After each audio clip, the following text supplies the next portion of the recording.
Thailand की एक बहुत ही डरावनी जेल ऐसी जगह पर बनी हुई थी जहां से कोई भी इंसान चाहकर भी कभी भाग नहीं सकता था, क्योंकि ये जगह आबादी से हजारों किलोमीटर दूर और एक भयानक जंगल के बीचों बीच थी। इसलिए यहाँ के कैदियों को बेरहमी से सताया जाने के बाद भी वो कभी भागने की हिम्मत नहीं जुटा पाते थे, क्योंकि उन्हें पता था कि अगर वो यहाँ से भागने की कोशिश भी करें तो रास्ते में ही उनकी मौत हो जाएगी। तो कहानी शुरू होती है इंग्लैंड के एक शहर से, जहाँ हम एक ट्रेन को चलते हुए देखते हैं। इस ट्रेन में करीब 80,000 कैदियों को एक जेल में ले जाया जा रहा था। ये सारे कैदी भूख और प्यास से बुरी तरह तड़प रहे थे, क्योंकि उन्हें बहुत लंबे समय से ना खाना दिया गया था और ना ही पानी। इसीलिए रास्ते में ही कई कैदियों की मौत भूख और प्यास से हो रही थी। कुछ हजार किलोमीटर का सफर तय करने के बाद सभी कैदियों को एक जंगल के बीच से गुजरती हुई सड़क के रास्ते ले जाया जा रहा था। कुछ घंटों के बाद वो आखिरकार उस जेल तक पहुंच गए, वही जगह जिसके लिए उन्हें इतना लंबा और दर्दनाक सफर तय करना पड़ा। लेकिन वहां पहुंचकर कैदियों ने देखा कि ये कोई आम जेल नहीं थी, बल्कि ये तो एक छोड़ी हुई रेल लाइन थी, जहां दिन भर उनसे रेल लाइन बिछाने और मरम्मत का काम करवाया जाता था। असल में यहाँ के ऑफिसर थाईलैंड से बर्मा तक एक लंबी रेल लाइन बना रहे थे और इसके लिए वे इन्हीं कैदियों का इस्तेमाल कर रहे थे।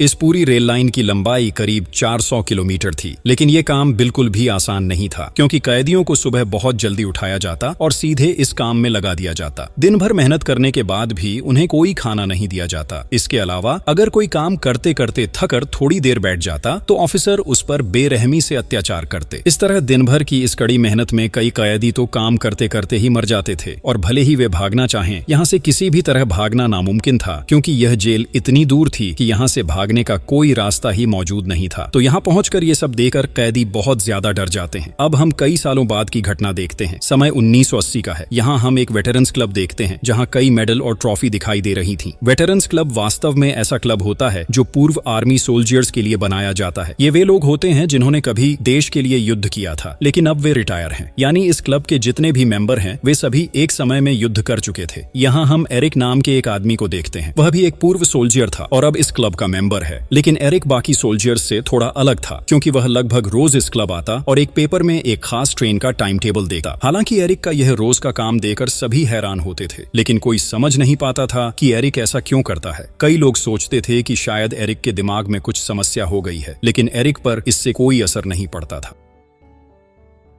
एरिक हर सुबह उस ट्रेन का टाइम टेबल चेक करता, फिर उस ट्रेन में चढ़ जाता और फिर वहीं से वापस उसी स्टेशन पर आ जाता। इस तरह वह उस ट्रेन में एक स्टेशन से दूसरे स्टेशन तक घूमता रहता। हालांकि यह उसका कोई काम नहीं था, फिर भी बिना किसी कारण के वह हर दिन यही काम करता। असल में एरिक द्वितीय विश्व युद्ध का बहुत अच्छा सोल्जर था, लेकिन युद्ध के कई साल बीत जाने के बाद भी एरिक अब भी उन सभी यादों को पकड़कर रखा हुआ था। एरिक ने अपना पूरा जीवन युद्ध और देश के लिए बिताया था। उसने शादी तक नहीं की थी और उसकी फैमिली जैसी कोई भी दुनिया में मौजूद नहीं थी, इसलिए वह मुख्यतः खुद को व्यस्त रखने के लिए यह काम हर दिन करता रहता था। लेकिन आज एरिक गलती से एक गलत ट्रेन में चढ़ गया था। तो वह ट्रेन में पेट्री नाम की एक लड़की के सामने जाकर बैठता, जो दिखने में बहुत खूबसूरत थी। वे दोनों यहाँ बहुत ही सामान्य तरीके से बात कर रहे थे। बात करने के दौरान पेट्री को पता चलता कि एरिक जिस ट्रेन में चढ़ना चाहता था वह ट्रेन वह मिस कर चुका है, क्योंकि उसके पास ट्रेन का पुराना शेड्यूल है। यह सुनकर पेट्री उसे एक नया शेड्यूल देती, जिसमें वर्तमान ट्रेन का सही टाइम टेबल लिखा होता। एरिक बहुत खुश होता। इसके बाद वह पेट्री से जानता है कि पेट्री कनाडा की एक नर्स थी और वह उससे लगभग 17 साल छोटी थी। फिर वे अपने अपने शहरों के बारे में कई बातें करते हैं और बातों बातों में एरिक को पेट्री काफी पसंद आने लगती है। तो कहानी के एक पड़ाव में एरिक को पता चलता है कि अगले हफ्ते पेट्री स्कॉटलैंड से फिर इस शहर आएगी। यह जानकर वह बहुत खुश हो जाता है। फिर देखते देखते पेट्री के स्कॉटलैंड जाने का दिन आ जाता है और एरिक उस दिन सुबह से ही उस ट्रेन का इंतजार कर रहा था, क्योंकि वह पेट्री से मिलने के लिए बहुत उत्साहित था। जब स्कॉटलैंड की ट्रेन आने का समय आता है, एरिक जल्दी से ट्रेन के सामने पहुंच जाता है और सोचता है कि वह भी अभी अभी एक ट्रेन से उतरा है। उसी समय उसकी मुलाकात पेट्री से हो जाती है। एरिक तब उसे कहता है कि निश्चित रूप से उनके बीच कोई ना कोई मेल है, वरना वे फिर से क्यों मिलेंगे। पेट्री मुस्कुराती है। एरिक तब पेट्री का दोस्त बनना चाहता है और आज उसे अपने घर पर इनवाइट करता है। पेट्री इसके लिए राजी हो जाती है और उसके घर चली जाती है। वहाँ एरिक अपने हाथों से पेट्री के लिए खाना बनाता है और वे दोनों खूब बातें करते हैं। दरअसल उनके बीच एक बात कॉमन थी, वे दोनों सिंगल थे और उनकी फैमिली नाम की कोई भी नहीं थी। इसलिए थोड़े ही समय में वे दोनों बहुत अच्छे दोस्त बन जाते हैं और एक साथ काफी समय बिताने लगते हैं। धीरे धीरे वे एक दूसरे से प्यार करने लगते हैं। फिर देखते देखते करीब 3 साल का समय बीत जाता है। समय 1983 का था। लगभग 3 साल की जान पहचान के बाद पेट्री और एरिक शादी कर लेते हैं। हनीमून पर जाने के बाद एक सुबह जब एरिक सो रहा था, अचानक उसे लगता है कि एक जापानी सोल्जियर उसके पास आया है और उसे अरेस्ट करके ले जा रहा है। धीरे धीरे वह सोल्जियर उसे एक बहुत ही डरावनी जगह के सामने ले जाता है। वह जगह देखकर एरिक डर के मारे ठिठक जाता है। वह किसी तरह भी उस जगह के अंदर नहीं जाना चाहता, लेकिन उसके पीछे कुछ और सोल्जियर्स आकर उसे खींचकर एक अंधेरी कमरे में ले जाते हैं। यहाँ एरिक अपनी जान बचाने के लिए चीख रहा था, लेकिन बाद में पता चलता है कि एरिक यह सब कुछ अपने सपने में देख रहा था। वास्तव में वह सचमुच जमीन पर पड़ा हुआ चीख रहा था। एरिक की चीख सुनकर पेट्री वहां पहुंच जाती है और पेट्री पहली बार एरिक को इतना डरा हुआ देखती है। और उस दिन के बाद से एरिक काफी चुपचाप हो गया। वह ज्यादातर समय अकेले समंदर के किनारे जाकर खड़ा रहता। इसी बीच पेट्री समझ नहीं पाती थी कि अचानक एरिक के साथ क्या हो गया, वह खुद को इस तरह अकेला क्यों कर रहा है। अब हम अतीत के कुछ सीन देखते हैं। समय द्वितीय विश्व युद्ध का था। एरिक और कुछ और सोल्जर्स सिंगापुर के एक बेस पर काम कर रहे थे और अपने देश इंग्लैंड के लिए लड़ रहे थे। उस समय इंग्लैंड और जापान के बीच युद्ध चल रहा था। एरिक और उसके साथियों का काम रेडियो फैसिलिटी की सप्लाई देना था। तो एक दिन जब एरिक अपने साथियों के साथ काम में व्यस्त था, ठीक उसी समय उनके बेस में उनकी टीम का लीडर आया। लीडर उदास मन से सभी से कहता है कि हमारा देश जापान के हाथों हार गया है। सभी सोल्जर्स पहले ही सरेंडर कर चुके हैं, अब हमें भी सरेंडर करना होगा। यह सुनकर सभी सोल्जर्स का मन बहुत उदास हो गया। वे अपने हार को कभी भी स्वीकार नहीं कर पा रहे थे। उनके टीम लीडर ने तब उन्हें सब कुछ छोड़कर बाहर आने के लिए कहा। लेकिन एरिक के लिए इस रेडियो बेस को छोड़ना बहुत मुश्किल था, क्योंकि उसने बहुत मेहनत करके एक सोल्जर बनने की कड़ी मेहनत की थी। उसकी ख्वाहिश थी कि वह अपने देश को जीत दिलाए, लेकिन इसमें वह सफल नहीं हो पाया था। इसके बाद देखा जाता है कि उस रेडियो बेस से एक एक करके सभी सोल्जर्स बाहर निकलने लगते हैं और वे सभी जापान के सामने सरेंडर कर देते हैं। जापानी सोल्जर्स उनके सामने इंग्लैंड का झंडा उतार कर वहां जापान का झंडा लगा देते हैं, जो सभी के लिए बहुत दर्दनाक था। इसके बाद जापानी सोल्जर्स लगभग 80,000 इंग्लैंड के सोल्जर्स को उसी दिन बंदी बना लेते हैं और उन्हें कैदी बना देते हैं। पहले वे सभी इंग्लैंड के कैदियों को इकट्ठा करके एक रेलवे स्टेशन पर ले जाते हैं। फिर उन्हें जबरदस्ती उस ट्रेन में चढ़ा देते हैं और उस ट्रेन के जरिए उन्हें सीधे थाईलैंड के एक स्थान पर ले जाया जाता है, जहां उनके लिए खास कैदी का स्थान बनाया गया था। अब हम वर्तमान में फिर से एरिक को देखते हैं। एरिक को अक्सर उस युद्ध की कहताड़ना की यादें याद आती रहती थीं, इसलिए वह ज्यादातर समय बहुत डिप्रेस्ड रहता। उसने खुद को पेट्री से काफी दूर कर लिया था और एरिक में हुए इस बदलाव को पेट्री बिल्कुल भी पसंद नहीं कर रही थी। वह समझ नहीं पा रही थी कि एरिक के साथ क्या हुआ। फिर एक दिन जब एरिक बाहर जाता है, पेट्री एरिक के स्टडी रूम में आती है। वहां एरिक की कई चीजें रखी थीं। वहां एरिक की एक हिस्टोरिकल बुक थी, जिसमें एक बहुत ही कहतारनक जेल के बारे में बताया गया था। यह सब देखकर पेट्री को पता चलता है कि एरिक को द्वितीय विश्व युद्ध के समय जापान की जेल में ले जाया गया था। वहां उस पर कई तरह के अत्याचार किए गए थे और यह सिर्फ उस पर ही नहीं बल्कि उसके सभी साथियों पर भी किया गया था। उन पर इतना टॉर्चर किया गया कि वह ट्रामा से आज तक पूरी तरह नहीं उबर पाए थे। यह सब देखकर पेट्री को समझ में आता है कि एरिक अब भी इन सभी घटनाओं को लेकर शायद ट्रॉमेटाइज्ड है।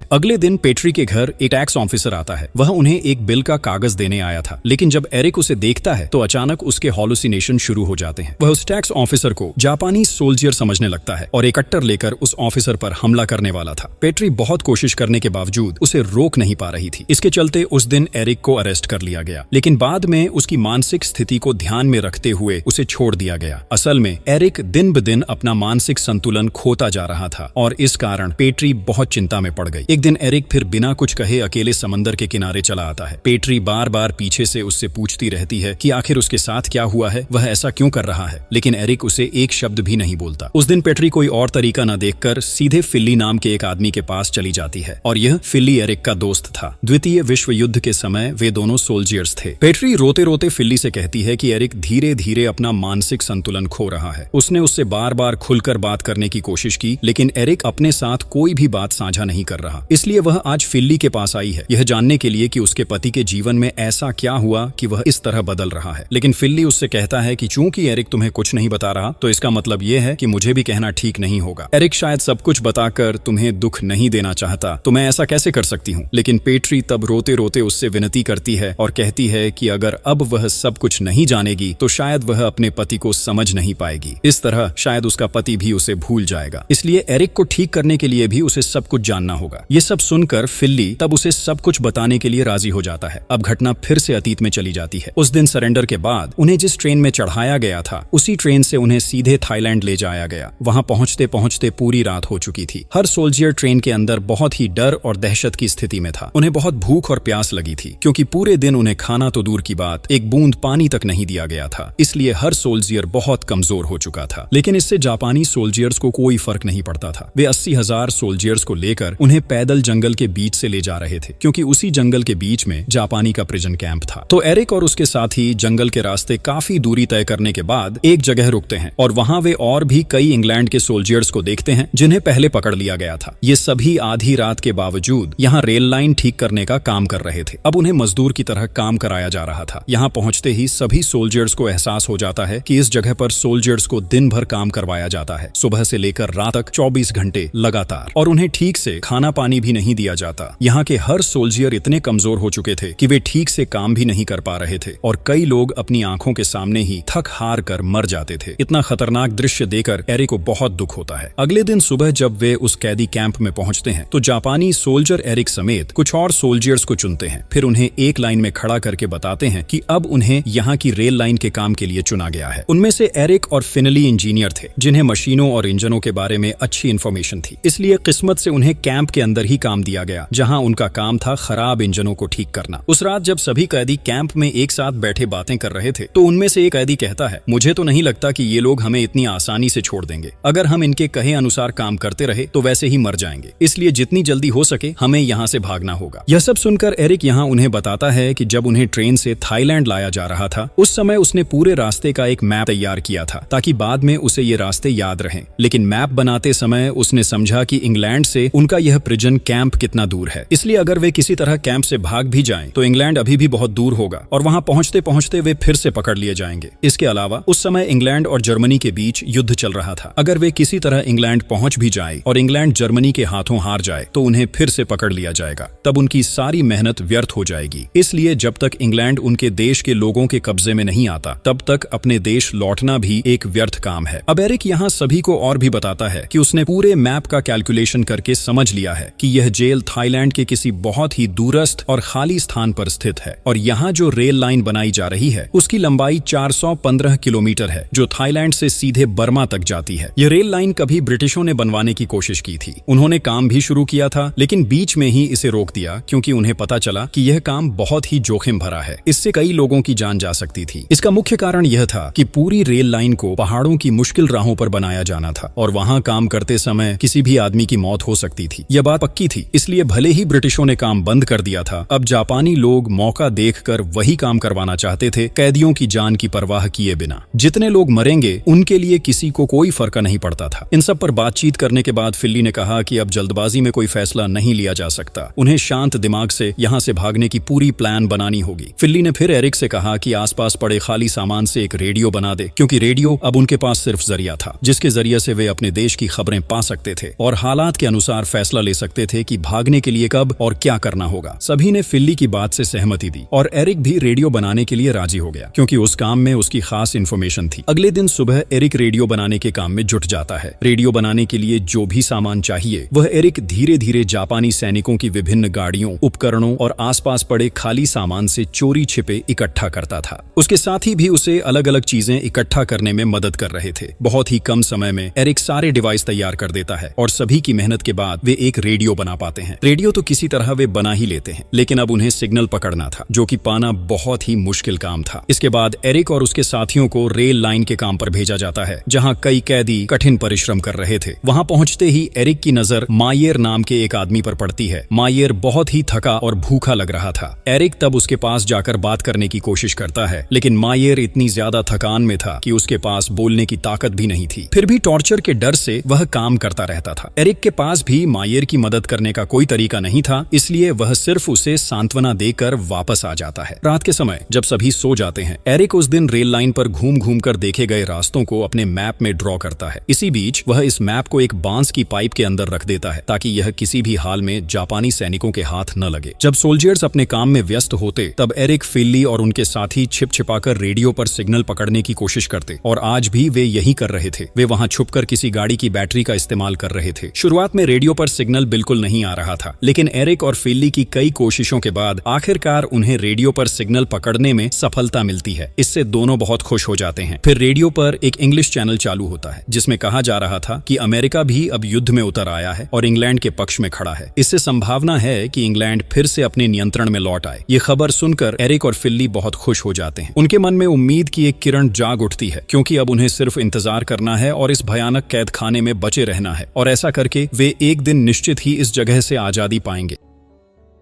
एरिक तब दौड़कर अपने बाकी साथियों के पास जाता है। वह एक एक करके उन्हें यह खबर देता है। इसके बाद एरिक की फिर से मायर नाम के आदमी से मुलाकात होती है। एरिक तब मायर को हिम्मत देने के लिए कहता है कि भले ही उनका देश हार गया है, लेकिन अभी उम्मीद खत्म नहीं हुई है। उसने खबर सुनी है कि अमेरिका इंग्लैंड के पक्ष में खड़ा है, जिससे उनका देश शायद फिर से आजाद हो जाएगा और उनका भी बचाव होगा। इसलिए एरिक मायर से कहता है कि किसी भी हाल में यहाँ बचे रहें। एरिक से यह खबर सुनकर मायर अपने साथियों को भी बताता है, जिससे सभी के बीच एक अलग तरह का भरोसा पैदा हो जाता है। उस दिन के बाद से देखा गया कि हर दिन आधी रात को एरिक और फिल्ली उस गाड़ी के पास आते और वे अपने रेडियो पर सिग्नल चालू करके खबरें सुनते, और जो कुछ भी वे रेडियो से जान पाते वह बाद में अपने साथियों को बताते। इस तरह उनके दिन अच्छे ढंग से बीत रहे थे। लेकिन एक दिन अचानक देखा गया कि एक जापानी सोल्जियर एरिक पर ध्यान देना शुरू कर देता है। उसे एरिक पर थोड़ा शक हुआ था, इसलिए वह सोल्जियर मेन ऑफिसर को यह बात बताता है। इसके बाद कैंप के अंदर एक टीम आती है और पूरे कैंप में खोज शुरू कर देती है, ये देखने के लिए कि क्या कैंप के अंदर कोई छुपा हुआ सामान है। एरिक किसी तरह सभी की निगाहों से बचते हुए उस पाइप के पास पहुंचता जहां उसने अपना मैप छुपा रखा था। लेकिन तभी देखा गया कि सोल्जियर एरिक द्वारा बनाई गई रेडियो को खोज लेते हैं। वे सभी कैदियों को एक जगह इकट्ठा करते हैं और चिल्लाकर कहते हैं कि जिन्होंने यह रेडियो बनाई है वे तुरंत उनके सामने आए, क्योंकि उन्हें पहले ही पता चल चुका है कि यह काम किसने किया। सोल्जियर की यह बात सुनकर एरिक और उसके साथी डर जाते हैं, लेकिन फिर भी चारों मिलकर आगे बढ़ते हैं, एरिक, फिल्ली और उनके दो और दोस्त, क्योंकि ये चारों लगभग इंजीनियरिंग का काम जानते थे। इसके बाद ऑफिसर उन चारों से कहता है कि उन्हें इस टीम के लीडर के बारे में बताना होगा, लेकिन कोई भी डर के कारण कुछ भी नहीं बोल रहा था। ऐसे समय में वह ऑफिसर उनमें से किसी एक को मारना शुरू कर देता है। यह देखकर एरिक को बुरा लग रहा था, इसलिए एरिक तब कहता है कि सारा प्लान उसका ही था, उसने रेडियो खुद बनाया है, बाकी किसी की कोई गलती नहीं है। इसके बाद सोल्जियर बाकी तीनों को छोड़कर एरिक पर जबरदस्त मार शुरू कर देते हैं। उस ऑफिसर ने एरिक को इतना टॉर्चर किया कि उसकी चीख सुनकर सभी कैदियों की आंखों में आंसू आ गए, लेकिन देखने के अलावा उनके पास और कुछ करने को नहीं था। फिर वह ऑफिसर एरिक को मारते मारते पूरी तरह से खून बहने वाला बना देता है। एरिक वहीं बेहोश हो जाता है। उस रात देखा गया कि उसके साथी उसे इलाज देने की कोशिश कर रहे थे। एरिक का हाथ पूरी तरह टूट चुका था, इसलिए फिल्ली एक बस के टुकड़े की मदद से उसका हाथ बांध देता है। लेकिन फिल्ली को खुद बहुत अपराधी महसूस हो रहा था, क्योंकि रेडियो बनाने का आइडिया तो उसने ही दिया था। फिर भी आज एरिक को अकेले सजा भुगतनी पड़ी। लेकिन इन सब के बाद भी एरिक पर टॉर्चर खत्म नहीं हुआ। अगले दिन सुबह देखा गया कि कैंप में एक जापानी सोल्जियर आता है जिसका नाम नागास्ते था। नागास्ते एरिक और उसके साथियों से कहता है कि एरिक को अब उसके साथ हेडक्वार्टर जाना होगा, क्योंकि उनके मेन ऑफिसर उससे कुछ पूछताछ करेंगे। लेकिन एरिक के पास वहां बैठने की ताकत भी नहीं थी। फिर नागास्ते एरिक को बताता है कि उसने बहुत बड़ा अपराध किया है और इसलिए अब उसे लगातार मौत का दर्द सहना पड़ेगा। लेकिन अगर एरिक सभी सच बातें बता देता तो शायद उसकी सजा कुछ कम हो सकती थी। असल में जापानी सोल्जियर सोच रहे थे कि एरिक ने यह रेडियो इसलिए बनाया है ताकि इस जगह की सारी इंफॉर्मेशन वे अपने देश के सोल्जियर्स तक भेज सकें, यानी वे शायद यहाँ इंग्लैंड के जासूस की तरह काम कर रहे हैं। इसके बाद एरिक को कैंप से बाहर ले जाया जाता है। वहां नागास्ते एरिक के दोनों हाथों को अपनी गाड़ी से मजबूती से बांध देता है। फिर वे तेज गति से गाड़ी चलाने लगते हैं। इसके कारण एरिक को वहां दौड़ना पड़ता है, और चूंकि कल उसके दोनों हाथ पूरी तरह टूट चुके थे, इसलिए उसे ऐसा लग रहा था जैसे उसके हाथ अब तुरंत ही टूटकर अलग हो जाएंगे और उसे मौत जैसा दर्द हो रहा था। इस तरह काफी रास्ता तय करने के बाद एरिक को उस हेडक्वार्टर में लाया जाता है। यहाँ देखा गया कि यही वही अंधेरे कमरे का होना है जिसे एरिक बार बार अपने सपनों में देखता है। एरिक को तब उस कमरे के अंदर ले जाया जाता है। वहां नागास्ते और सिर्फ मेन ऑफिसर मौजूद थे। फिर वह ऑफिसर एरिक से पूछता है कि कल ही हमने एक मैप खोजा है और हमने जान लिया कि इसे तुमने बनाया है। इससे साबित हो जाता है कि तुम हमारे इस जगह की इंफॉर्मेशन भेजना चाहते थे। अब हमें अच्छे से बताओ कि तुम्हारा असली प्लान क्या था और तुम्हारा किन किन से कांटेक्ट था। तुम यह मैप ड्रॉ करके किन लोगों तक भेजना चाहते थे। असल में जापानी सोल्जियर सोच रहे थे कि एरिक ने यह मैप बनाकर इंफॉर्मेशन कहीं भेजने की कोशिश की होगी, इसलिए वे बार बार एरिक से इस बारे में सवाल कर रहे थे, लेकिन एरिक तब उनसे कहता है, ठीक है, आप लोग एक बार अपने आप से सवाल करके देखिए जो आप कह रहे हैं, क्या वह संभव है? मैंने तो सिर्फ एक रेडियो बनाया था ताकि हम अपने देश की कुछ खबरें पा सकें, उसके अलावा और कुछ नहीं। क्या मैं एक रेडियो के जरिए कोई मैप कहीं पहुंचाने में सक्षम हूं? और हमारा यह जेल तो हमारे देश से बहुत दूर है, इतना दूर कि यहाँ से भागना संभव ही नहीं है, तो मैं ऐसा कैसे करूंगा? फिर भी ऑफिसर उसकी कोई बात नहीं सुन रहा था, बल्कि वह फिर से जोर देकर पूछता है, जल्दी बता, हमारी ये इन्फॉर्मेशन तुम किसके पास भेजने की कोशिश कर रहा था? एरिक बार बार समझाने की कोशिश करता है, पर सोल्जर्स कुछ भी समझने को तैयार नहीं होते। अंत में एरिक कुछ नहीं बोलता और चुपचाप बैठा रहता है, जिससे ऑफिसर उस पर बहुत गुस्सा हो जाता है। इसके बाद कुछ पुलिस ऑफिसर एरिक को बाहर ले जाते हैं। उन्हें एक ऐसी जगह पर ले जाया जाता है जहाँ छोटे छोटे पिंजरे थे, और इन पिंजरों में वे मुख्य रूप से कैदियों को बंद करके सजा देते थे। फिर ऑफिसर एरिक को भी एक पिंजरे में बंद कर देते हैं। वहाँ ठीक से हिलने की जगह भी नहीं थी। एरिक को तब पिंजरे में कई दिन तक रखा जाता है। उसे पूरे दिन में केवल एक बार बहुत ही कम मात्रा में खाना दिया जाता था। कई बार उसे पानी पीने तक की परमिशन नहीं थी। इसके अलावा और भी कई तरह के टॉर्चर होते थे। बीच बीच में ऑफिसर उसे बाहर निकालते और टॉर्चर सेल में ले जाकर उसे बहुत दर्दनाक सताए देते और उससे बार बार वही सवाल पूछते कि वह ये इन्फॉर्मेशन किसके पास भेजना चाहता था। लेकिन एरिक के पास इस सवाल का कोई जवाब नहीं था। इसलिए धीरे धीरे उन्होंने एरिक पर टॉर्चर की ताकत बहुत बढ़ा दी। वे एरिक को एक जगह पर लिटा देते और उसके हाथ पांव बांध देते। फिर उसके मुंह में एक पाइप डालकर उसमें बहुत तेज पानी का प्रेशर भेजा जाता है। एरिक तब सांस नहीं ले पाता और मौत के दर्द में छटपटा उठता है। उसे समझ आता है कि दर्द वास्तव में कितना खतरनाक होता है। इसके बावजूद ऑफिसर उसे लगातार वही सवाल पूछते रहते। एरिक तब उन्हें जवाब देता है कि वह केवल उनके देश की खबरें जानना चाहता था, उसके अलावा उसकी कोई प्लान नहीं थी। लेकिन नागास्ते और अन्य ऑफिसर उसकी बात पर विश्वास नहीं करते।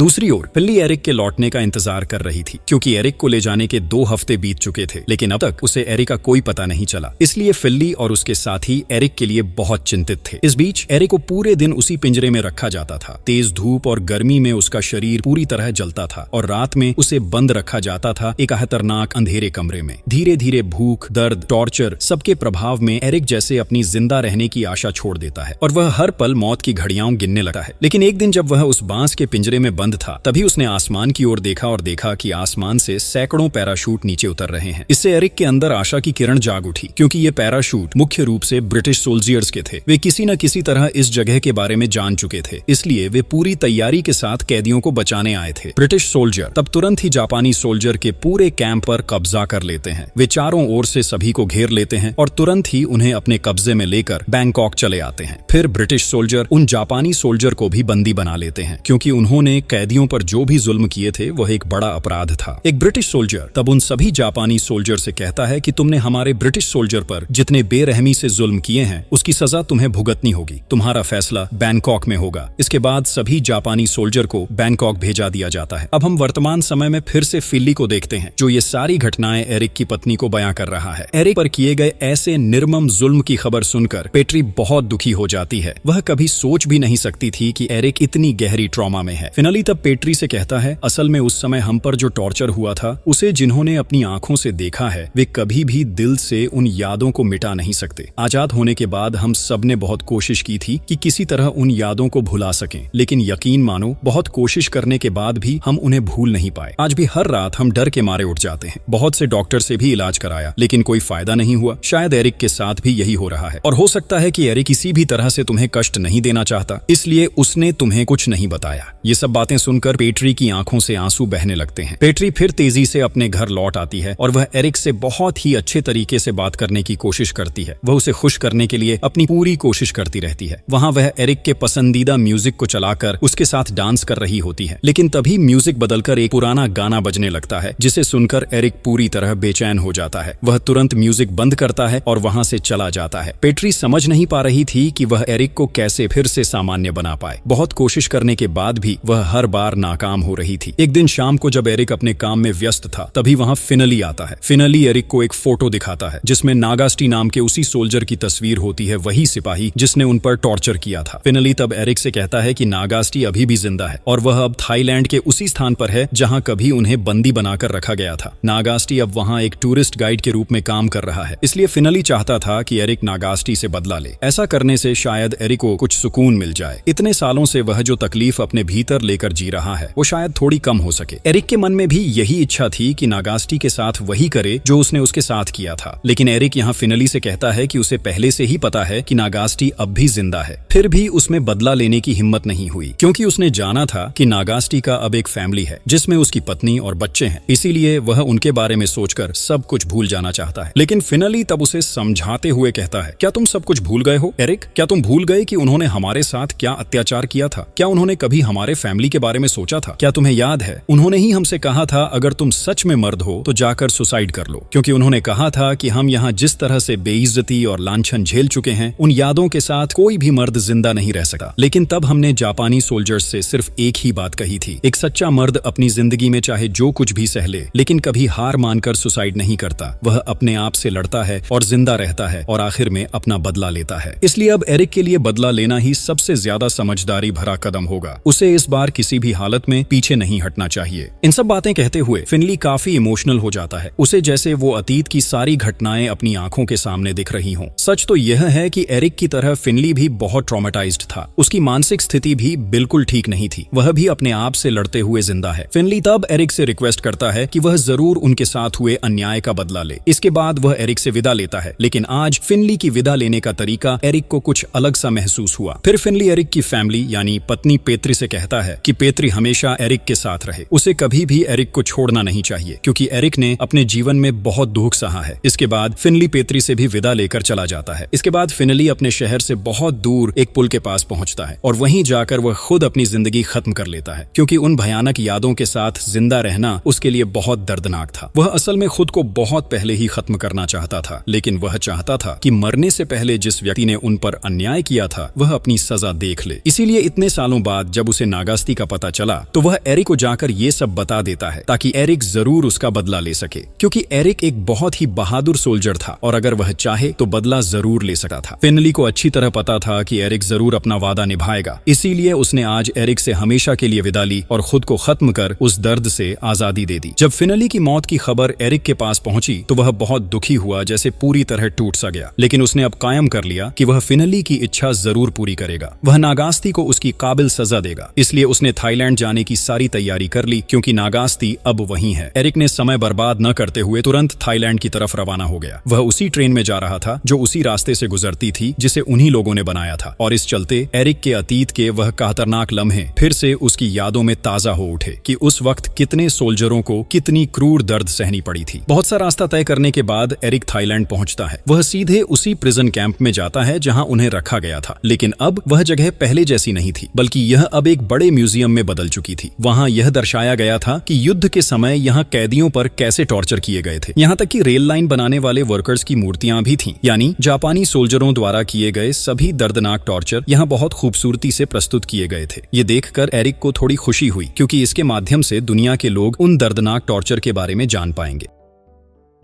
जब एरिक थोड़ा अंदर जाता है तो वह देखता है कि वहाँ कई टूरिस्ट आए हैं और यहाँ जो सभी टूरिस्ट घूमने आए हैं, नागास्ती उन्हें यहाँ की सारी हिस्ट्री की बातें बता रहा था। अब शाम हो गई थी और म्यूजियम बंद होने वाला था, लेकिन उसके पहले एरिक म्यूजियम के अंदर चला जाता है। फिर वह सीधे उस कमरे में जाता है जहाँ उसे हमेशा टॉर्चर किया जाता था और विभिन्न प्रकार के सवाल पूछे जाते थे, लेकिन अब अंदर का माहौल भी बदल गया था। इसके बाद एरिक सीधे नागास्ती के सामने जाता है। नागास्ती उसे पहचान नहीं पा रहा था, लेकिन थोड़ी देर एरिक की आंखों में देखने के बाद नागास्ती उसे अच्छी तरह से पहचान लेता है। एरिक को देखकर उसे याद आता है कि कई साल पहले उसने एरिक पर कितना टॉर्चर किया था, लेकिन इसके कारण अब नागास्ती बहुत शर्मिंदा महसूस कर रहा था। एरिक तब नागास्ती को ठीक वैसे ही उस चेयर पर बैठने के लिए कहता है जैसे उसने अतीत में कहा था, और नागास्ती यहाँ कोई आपत्ति नहीं जताता। एरिक जो कह रहा था वह वही सुन रहा था। एरिक फिर नागास्ती से पूछता है, तुम अब तक कैसे जिंदा हो? तुम्हारे साथी तो सब मर गए। नागास्ती तब एरिक को बताता है कि उसे छोड़कर उसके सभी साथी बैंकॉक की जेल में भेज दिए गए थे, और उसे जेल में न भेजने का कारण यह था कि वह एक ट्रांसलेटर था। वह ब्रिटिश और जापानी भाषाएं दोनों जानता था, इसलिए उस समय ब्रिटिश सोल्जर ने उसे अपनी टीम में ले लिया था और बाद में उसने उनकी कई मदद की। इसी कारण वह अब तक जिंदा है। इसके बाद नागास्ती एरिक को और कहता है कि वह अच्छी तरह जानता है कि उन्होंने बहुत निर्मम काम किए थे। हालांकि उस समय उन्हें यह समझ में नहीं आया था, लेकिन एक दिन जब वह अपनी टीम के साथ रेल लाइन का काम देखने आता है, तब वह वहां बहुत सारे मरे हुए लोगों के डेड बॉडी देखता है। इससे उसे उस दिन एहसास होता है कि उन्होंने वास्तव वास्तव में कितना बड़ा अन्याय किया, लेकिन तब तक बहुत देर हो चुकी थी। उसने किए गए अन्याय से कभी अपने मन को शांति नहीं मिली, इसलिए एक समय के बाद वह यहाँ एक टूरिस्ट गाइड के रूप में शामिल हो जाता है, ताकि वह यहाँ की सभी सच्ची घटनाएं सभी के सामने पेश कर सके, अपनी गलतियां स्वीकार कर सके और लोगों को यह समझा सके कि युद्ध कितना भयंकर है, ताकि भविष्य में कभी भी कोई ऐसी घटना न हो। लेकिन ये सब सुनकर एरिक भड़क उठता है। वह नागास्ती से कहता है कि जो कुछ भी उन्होंने किया वे जानबूझकर ही किया, इसलिए सब कुछ उपरांत वे आज भी अपराधी ही हैं। यह कहते हुए एरिक गुस्से में वहां रखी एक लाठी तोड़ देता है, वही लाठी जिससे कैदियों पर टॉर्चर किया जाता था। फिर एरिक नागास्ती से कहता है कि वह वहां लगे एक हैंडल पर अपना हाथ रखें, जहां कभी कैदियों के हाथ रखकर उन पर लाठी चलाई जाती थी। नागास्ती चुपचाप उसकी बात मान लेता है और अपना हाथ वहीं रख देता है। एरिक के अंदर तो अब तक इच्छा थी कि वह नागास्ती के हाथ तोड़कर टुकड़ों में कर दे, और नागास्ती को भी इसका कोई ऐतराज नहीं था। लेकिन यहाँ देखा जाता है कि एरिक उसकी हाथ को चोट नहीं पहुंचाता, बल्कि पास रखी मेज पर मारता है, क्योंकि उसे पता है कि भले ही नागास्ती अपराधी हो, वह ऐसा नहीं कर सकता। उसकी अंतर्दृष्टि है। फिर एरिक नागास्ती को वहां से बाहर उन कैदखानों के पास ले जाता है जहां उसे दिन प्रतिदिन बंदी बनाकर रखा गया था। एरिक नागास्ती को भी उसी कैदखाने में बंद कर देता है और उससे पूछता है कि अब उसे कैसा लग रहा है, लेकिन नागास्ती इस सवाल का कोई जवाब नहीं देता। इसके बाद एरिक सीधे उस अंधकारमय कमरे में चला जाता है जिसे वह बार बार देखता है, क्योंकि इसी कमरे में उसे सबसे ज्यादा टॉर्चर किया गया था और यहाँ उसकी गर्दन में पाइप डालकर दम घोंटने की कार्रवाई होती थी। यहाँ एरिक बार बार नागास्ती को टॉर्चर करने की कोशिश कर रहा था, लेकिन हर बार असफल हो जाता है। आखिरकार वह नागास्ती के पास वाले खांचे के पास जाकर बैठ जाता है। तब नागास्ती एरिक से कहता है, मुझे पता है तुम अभी क्या महसूस कर रहे हो, मुझ पर विश्वास करो, मैं अपने पापों के लिए सच में शर्मिंदा हूँ। असल में सच कहूँ तो उस वक्त हमारी भी पूरी गलती नहीं थी, क्योंकि हमारी सरकार हमें जैसे समझाती थी हम वैसा ही समझते थे। सरकार ने हमें बताया था कि हम अपने देश के लिए लड़ रहे हैं, देश की इज्जत और अस्तित्व की रक्षा के लिए, यही असली कल्याण है। इसी वजह से हम अंधे बनकर युद्ध करते रहे। लेकिन बाद में समझ में आया कि युद्ध कभी भी शांति नहीं लाता, बल्कि यह इंसान के दिल में एक ऐसी यातना छोड़ जाता है जिसे पूरी जिंदगी ढोना पड़ता है। असल में किसी भी युद्ध के समय ठीक ऐसा ही होता है। देश की सरकार विभिन्न तरीकों से लोग को ब्रेन वॉश करती है, उन्हें समझाती है कि अगर युद्ध जीत गए तो उनकी सारी समस्याओं का हल हो जाएगा, वे एक बेहतर जिंदगी पाएंगे। लेकिन यह युद्ध कभी भी आम लोगों के लिए कल्याण नहीं लाता। यहाँ नागास्ती की बातें सुनकर एरिक समझ जाता है कि नागास्ती सच में अपनी गलती समझ चुका है। अब वह पहले जैसा नहीं रहा, वह काफी बदल चुका है और सच में वह भी बहुत यातना झेल रहा है। वह शायद वही दर्द महसूस कर रहा है जो उसने इतने सालों तक महसूस किया। इसलिए एरिक नागास्ती को मुक्त कर देता है और वहां से चला आता है। फिर वह सीधा उस जगह पर चला जाता है, ठीक उसी जगह पर जहां वह और उसके दोस्त मिलकर रेल लाइन का काम किया करते थे। तो उस पूरे इलाके को एक बार देखकर एरिक अपने घर वापस लौट आता है। कुछ दिनों बाद नागास्ती एरिक को एक चिट्ठी भेजता है जिसमें लिखा था, मैंने सच में अपनी गलती समझ ली है। जिस दिन तुम मेरे पास आए थे मैं तुम्हारे पैर पकड़कर माफी मांगना चाहता था, लेकिन मुझे वो मौका नहीं मिला, इसलिए आज मैं तुम्हें ये चिट्ठी भेज रहा हूँ। क्या तुम मुझे माफ कर दोगे? अगर तुम मुझे सच में दिल से माफ कर दो तो शायद मेरे मन से पाप का बोझ कुछ हल्का हो जाएगा और मैं अपनी बाकी की जिंदगी में थोड़ी शांति पा सकूंगा। नागास्ती की यह चिट्ठी पढ़कर एरिक बहुत इमोशनल हो जाता है। वह नागास्ती की मानसिक स्थिति को समझ सकता है। एरिक तब अपनी पत्नी पेट्रिक के साथ नागास्ती से मिलने जाता है और उसे दिल से माफ कर देता है। वह उसे बताता है कि नागास्ती ने गलत किया, यह सच है, लेकिन उसने अपनी गलती समझ ली है और अपने पाप का बोझ हल्का करने की कोशिश की है। यह एक बहुत बड़ी बात है। साथ ही वह बहुत साहसी इंसान है, क्योंकि इतनी भयंकर घटना के बाद भी सच्चाई के साथ पूरी दुनिया के सामने यह बताने का साहस हर किसी में नहीं होता। ये सब सुनकर नागास्ती बहुत इमोशनल हो जाता है। एरिक तब उसे अपने पास खींच लेता है और उस दिन के बाद से वे दोनों दोस्त बन जाते हैं। उस दिन के बाद उनका दोनों का दिल बहुत हल्का हो जाता है। उनकी यह दोस्ती पूरी जिंदगी बनी रहती है। फिर अगस्त 2011 में नागास्ती मर जाता है और एरिक 2012 में मर जाता है। यहीं पर यह सुंदर कहानी समाप्त हो जाती है।